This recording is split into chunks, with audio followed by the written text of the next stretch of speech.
வில்லியாக நடிக்க ஆசைப்படுகின்றார் பிரியாமணி. இது பற்றி அவர் கூறுகையில், ஒவ்வொரு 2 நாள் மற்றும் 3 நாட்களுக்கு ஒரு முறை எனக்கு புதிய படத்தில் நடிக்க அழைப்புகள் வருகின்றன. எண்ணிக்கைக்காக ஏதோ ஒரு படத்தில் நடிக்க விரும்பவில்லை.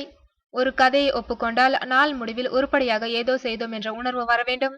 நடிப்பிற்கு முக்கியத்துவம் உள்ள கதாபாத்திரம் என்று சொல்லிக் கொண்டு வருகின்றனர். அதில் எந்த பிடிப்பும் வருப்பதில்லை. உண்மையிலேயே அப்படி நடிக்க அழைக்கும் போது என் திறமை மீது அவர்களுக்கு நம்பிக்கை வர வேண்டும். சமீபத்தில் ஒரு கன்னட படத்தில் பாடல் பாடியது பற்றி கேட்கின்றனர். முழு பாடலையும் நான் பாடவில்லை. பாடலின் 2வது சரணம் பல்லவியின் முடிவிலும் தான் பாடினேன். எனது அம்மா குடும்பத்தினர் இசையில் சேர்ந்தவர்கள். சிறு வயதில் நானும் சில நாட்கள் கர்நாடக இசை கற்றுள்ளேன். முயற்சி செய்வதில் தப்பில்லை என்று தோன்றியதால் பாடினேன். முழுநீள காமெடி கதாபாத்திரத்தில் நடிக்க வேண்டும் என்ற ஆசை உள்ளது. அத்துடன் படையப்பா ரம்யா கிருஷ்ணன் போல் வில்லியாகவும் வேடமேற்க ஆசை என்று பிரியாமணி தெரிவித்துள்ளார்.